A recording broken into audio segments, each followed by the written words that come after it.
баягы мекенимден эптеп бир ыргы келсе кетип калсам, же болбосо кыргыздар качан жыргачу элек, биз деген эчтеке жарабаган элбиз да, улутпуз да деген ой башыңда, жүрөгүңдө турса, анда андай мамлекеттик кызматкерди даярдабаш керек.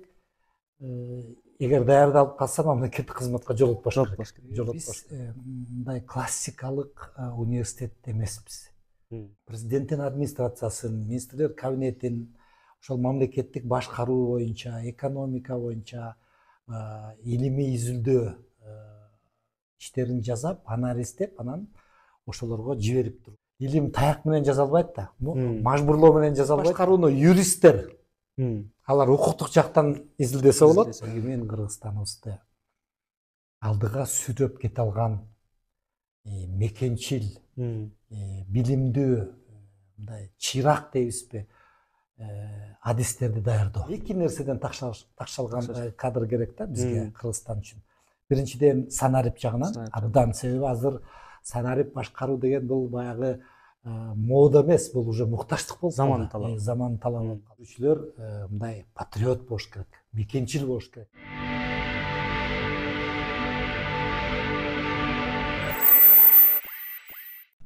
Саламатсыздарбы, урматтуу бүгүнкү подкасттын угуучулары жана көрүүчүлөрү. Сиздер менен мен бүгүн Марсель Орозбек болмокчумун. Биз бүгүн Кыргыз Республикасынын президенттин караштуу мамлекет башкаруу академиясынын илимий изилдөө кафедрасы боюнча кеп курабыз, жана академиянын тегерегиндеги суроолор боюнча кеп курабыз. Бүгүн бизде конокто Кыргыз Республикасынын президенттин караштуу мамлекет башкаруу академиясынын ректору, профессор агайыбыз Ахматалиев Алмазбек Ахматалиевич агайыбыз. Саламатсызбы агай? Саламатсыздар. Убакыт бөлүп кетип бергениңизге чоң рахмат.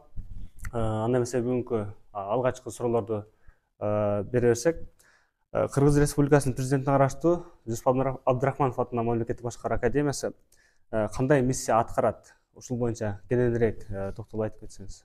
Эми бул абдан маанилүү вопрос да, маанилүү маселе. Себеби биз мындай классикалык университет эмеспиз. Биздин максат баягы көп адистик боюнча көбүрөөк бүтүрүүчүлөрдү чыгаруу деп максат койгон жокпуз. Бул бир.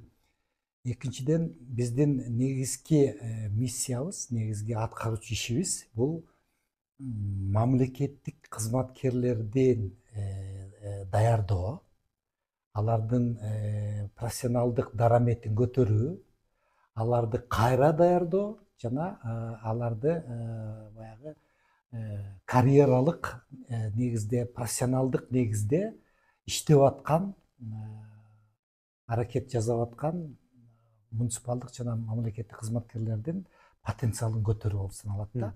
Вот негизги миссиябыз ошол. Бирок албетте ал миссия эмнеден турат? Биздин бакалавр программалардан турат, магистрдик программалардан турат. Анан жанагы дараметин көтөрүү боюнча атайын программаларыбыз бар. Кыска мөөнөттүү тренингдер, семинарлар. Анан экинчи багытыбыз, негизги багытыбыз президенттин администрациясын, министрлер кабинетин, ошол мамлекеттик башкаруу боюнча, экономика боюнча илимий изилдөө иштерин жасап, анализдеп, анан ошолорго жиберип туруу да, стратегиялык багыттарды аныктаганга, башка нерседе. Башкача айтканда, биз классикалык университеттерден ошол биринчиден максаттуулугубуз менен айырмаланабыз, экинчиден биз чаканбыз. Биз чакан, бирок биздин дагы бакалаврдык, магистрлик программаларыбыз азыр мындай салыштырмалуу жаман деңгээлде эмес. Бизде 4 эле багытыбыз бар. Ошол 4 багытыбыз деген азыр Кыргызстандын ичинде дагы мындай рейтингдери жаман эмес. Кезектүү академиянын жетекчилигинин жана стратегиялык өнүгүү максаттары кандай? Ошол боюнча да айтасыз? Эми стратегиялык максаттарыбыз кандай? Стратегиялык максаттарыбыз биз ошол академиянын потенциалын, дараметин колдонуп, биринчиден Кыргызстанды, эгемен Кыргызстаныбызды алдыга сүйрөп кете алган мекенчил, билимдүү, мындай чыйрак дейбизби, адистерди даярдоо. Биз мисалы мындай тармак министрликтерине даярдабайбыз да. Биз ошол мамлекеттик башкарууга, айыл өкмөттөрдө иштеген, райондук администрацияларда иштеген, областтык президенттин администрациясында иштеген деңгээлге чейин иштечү баягы мамлекеттик жана муниципалдык кызматкерлерди даярдайбыз. Биздин өзгөчөлүгүбүз ошондо. Ошон үчүн ошол ал үчүн эмне керек? Биринчиден биздин окуу программаларыбыз мындай заманбап болуш керек. Жөн эле баягы теорияны окута бербей, азыркы күндө эгемен Кыргызстандын башкаруу системасы кандай проблемалар менен туш болуп атат? Аларды чечүү жолдору кандай? Аларды чечилбей аткан маселелер да бар. Алар эмне үчүн чечилбей атат? Кандай мүмкүнчүлүктөр бар, бирок аларды колдоно албай атабыз. Вот ушул сыяктуу нерселерге даяр болгон, мындай санарип жагынан мындай абдан мындай такшалган, эки нерседен такшалган кадр керек да бизге, Кыргызстан үчүн. Биринчиден санарип жагынан абдан, себеби азыр санарип башкаруу деген бул баягы мода эмес, бул уже мукташтык болуп калды. Заман талабы болуп калды. Экинчиден бул проекттик менеджмент. Башкаруу системасы азыр ошол проекттик менеджменттин баалуулуктарына, анан ошол системага өтүп баратат да дүйнө жүзү боюнча. Ушул жагынан дагы биз өзүбүздүн салымыбызды кошушубуз керек. Анан үчүнчү, албетте биздин бүтүрүүчүлөр мындай патриот болуш керек, бекенчил болуш керек. Себеби жалаң эле технократ болуп, мыйзамдарды билип, анан проблеманы кандай чечкенди үйрөнүп, проекттерди жазып, проекттерди ишке ашырып, бирок баягы мекенимден эптеп бир ыгы келсе кетип калсам, же болбосо кыргыздар качан жыргачу элек, биз деген эчтекеге жарабаган элбиз да, улутпуз да деген ой башыңда, жүрөгүңдө турса, анда андай мамлекеттик кызматкерди даярдабаш керек. Эгер даярдалып калса, мамлекеттик кызматка жолотпош керек, менин оюмча. Кыргызстанда мамлекеттик башкаруунун жакшыртуунун жолдору жана мүмкүнчүлүктөрү жөнүндө айтып өтсөңүз. Эми мамлекеттик кызматкерлерди даярдоодо азыр мындай толук эле мүмкүнчүлүктөр бар.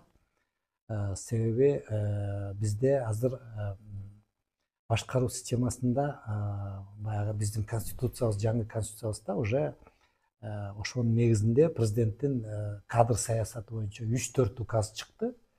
Азыр эмнеге жетишибиз керек? Дүйнөлүк тажрыйба боюнча меритократия деген түшүнүк бар. Башкача айтканда, мамлекеттик кызматта, жогорку кызматтарда, жетектөөчү кызматтарда тууган урук эмес, куда сөөк эмес, чын эле билими жагынан, көндүмдөрү жагынан, жанагы руханий дүйнөсү боюнча, керек болсо саламаттык сактоо боюнча дагы мындай татыктуу кадрлар иштеш керек.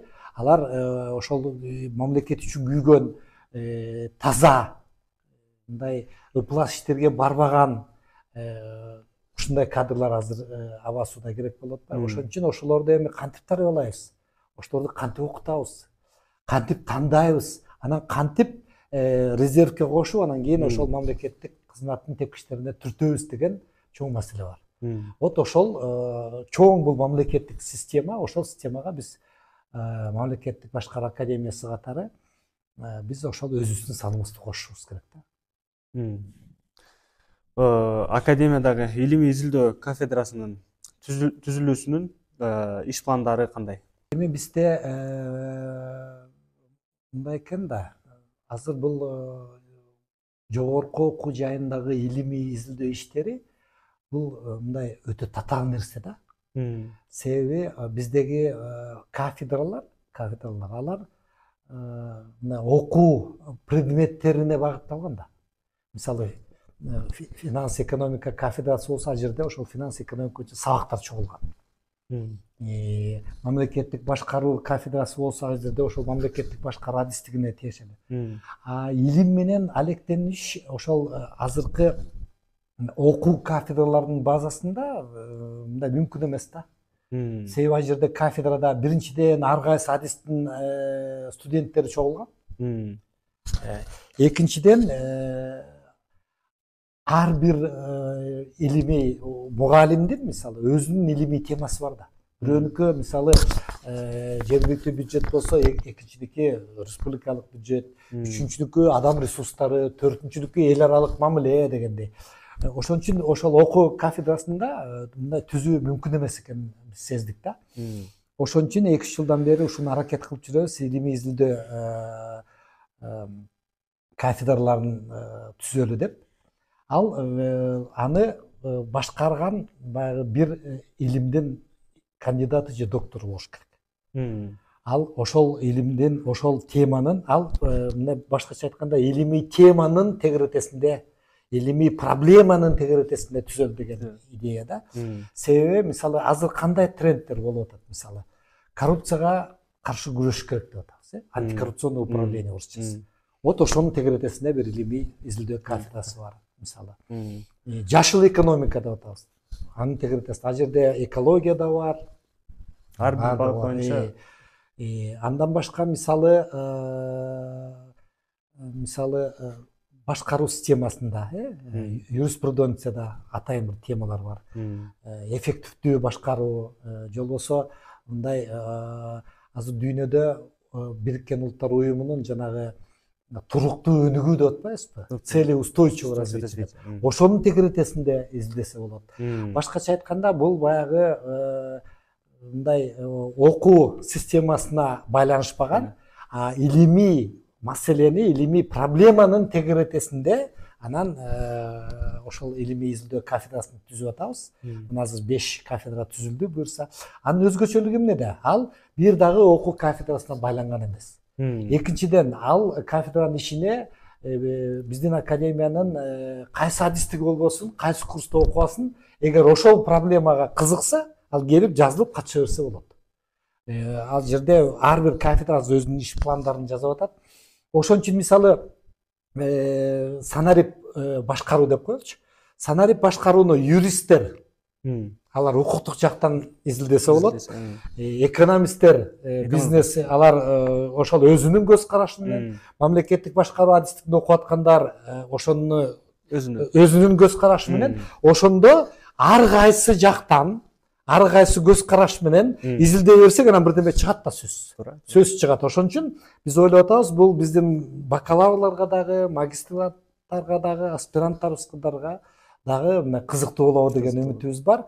Анан ал мисалы ошол, эгер мисалы бүгүнкү күндө мисалы сиз кайсы бир ошол санарип башкаруу кафедрасында өзүңүз жазылсаңыз, биринчиден бул сиздин ыктыярыңыз болот.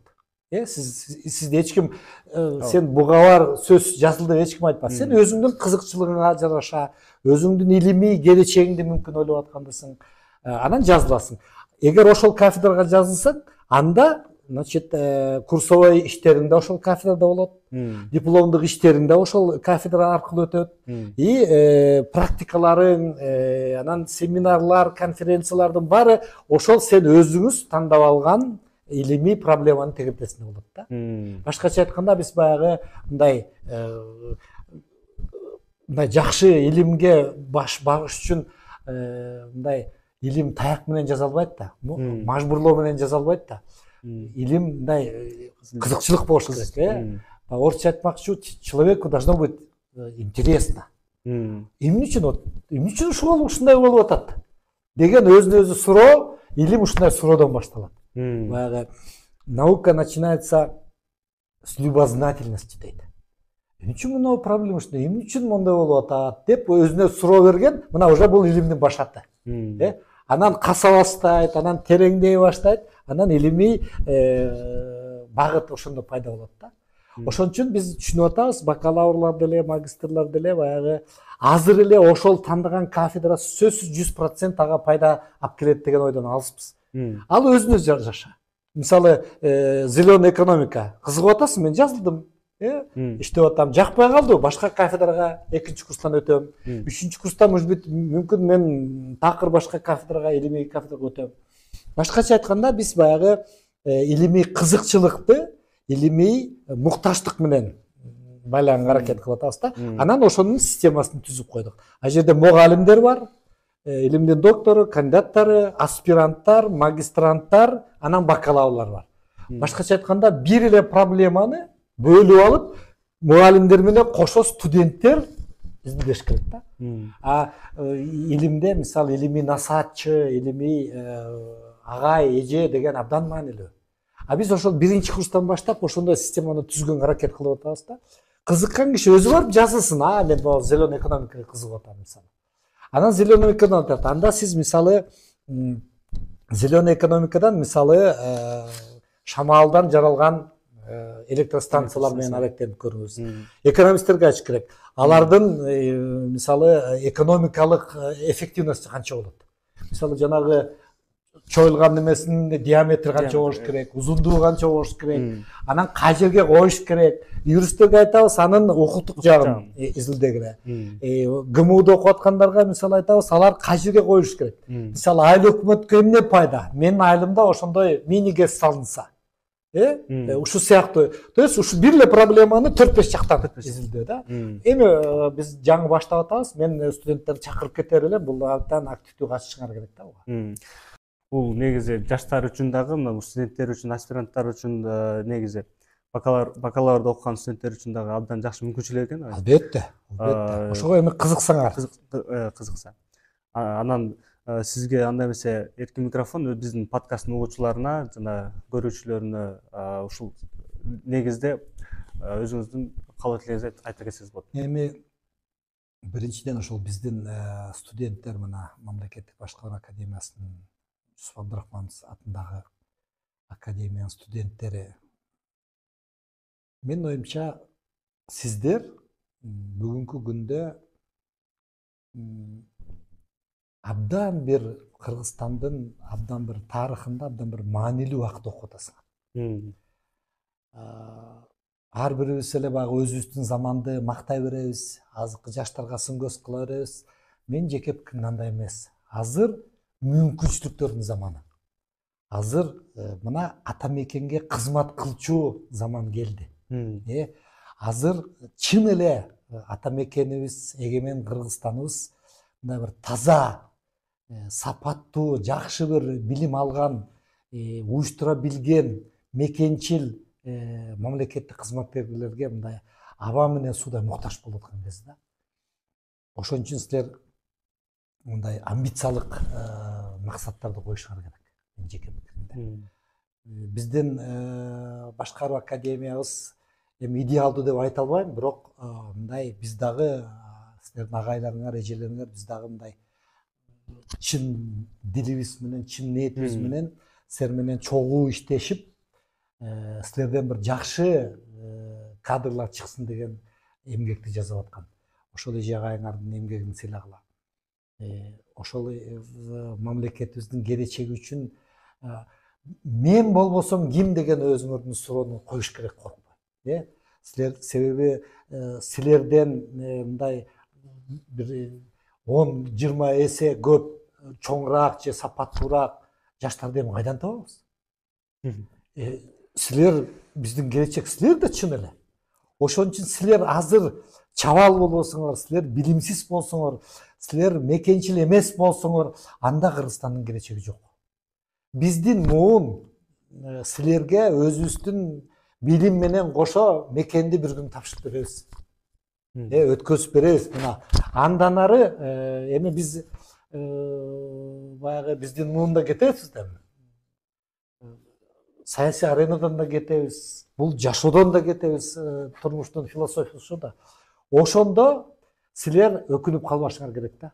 Ушул агайлар көзү тирүү кезинде бир үйрөнүп калсак болмок экен, билип алсак болмок экен деген өзүңөр мына өкүттө калбагыдай окуш керек мүмкүндө. Себеби биздин муун кеткенден кийин силердин муун бийликке киресиңер, ошондо Кыргызстанды жоготуп ийбей, тескерисинче өстүргөндөй муун болушуңар керек. Биз силерге мисалы 1 триллиондук бюджет таштасак, силерден кийинки муунга 10 миллионду ташташыңар керек. Туурабы?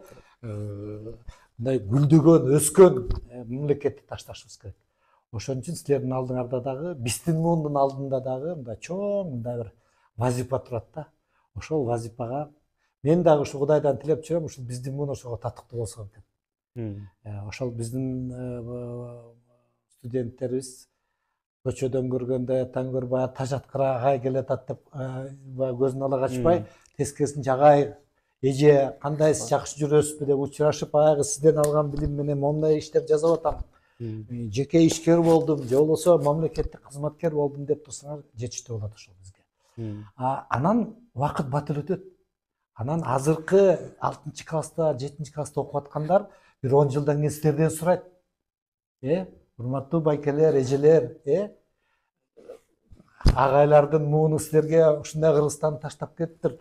Силер өлтүрдүңөр го, ит болдуңар го деп суроо берип калбайбы деп. Силердин муундагы өзүңөр сооду берип коюш керек. Ар бир муун мурунку муундан күчтүү болуш керек. Ар бир муун сабаттуураак болуш керек, кыйыныраак болуш керек, күчтүүрөөк, тазараак болуш керек. Эгер силердин муун биздин муундан начар болсо, анда Кыргызстан өнүкпөйт. Силерден кийинки муун силерден начар болсо, дагы өнүкпөйт. Ошон үчүн улам кийинки муундар таш алып туруш керек, билимдүү болуп туруш керек. Кыргызстанды көтөрүп кеткендей бир муун. Анын баары ошол эле бизде окуп аткан жана мамлекеттик кызматкерлерге көз каранды. Башкаруу системасына көз каранды. Кыргызстанды силерден башка, бизден башка, силерден кийинки муундан башка эч ким оңой албайт. Кыргызстан башка эч кимге кереги деле жок. Бул бизге керек, биздин балдарга керек, силерге керек, силердин балдарга келет. Анан кийин биз өзүбүз уурдап отурсак, өзүбүз атабыз жасап кеткенде биз сындырып отурсак, атабыз энебиз тигип кеткенде бүлдүрүп отурсак, анан Кыргызстан кандай өнүгөт? Ошон үчүн ушу жагын да ойлонуш керек. Эң негизгиси адис болуш керек. Жакшы адис болуш керек. Таза, мекенчил, жүрөк дагы иштеш керек Кыргызстан үчүн, и баш да иштеш керек Кыргызстан үчүн. Вот ошондо жакшы бир муун пайда болот. Мен ишенем, өзгөчө ушул биздин академиянын студенттеринен көбүн билем, сабак берип жүрөм, жолугуп жүрөм. Абсолюттук көптүгү мындай бир чын эле мамлекетиме, элиме кызмат кылайын деген студенттер. Мен ошо каалар элем, ошол жолуңар ачык болуп, Кыргызстан келечекте ошол жакшы бир адистерди чыгарган экен, ошолорго рахмат. Ушул иштерди жасап кетиптир деп тарыхта мындай жакшы сөз менен калгандай болушат. Урматтуу жаштар, сиздерге кайрыла кетейин. Мына агайды уктуңуздар. Биздин жаштардын мойнунда өтө чоң аманат турат. Ушул мамлекетти кийинки муунга жакшы, татыктуу түрдө өткөрүп беришибиз керек. Агай, сизге чоң рахмат. Атайын убакыт бөлүп бизге ушул өзүңүздүн оюңузду жана жасап аткан иштериңизди бөлүшүп бергениңиз үчүн чоң рахмат. Сиздер менен подкасттын угуучулары кийинки подкасттардан көрүшкөнчө сак саламатта болуңуздар.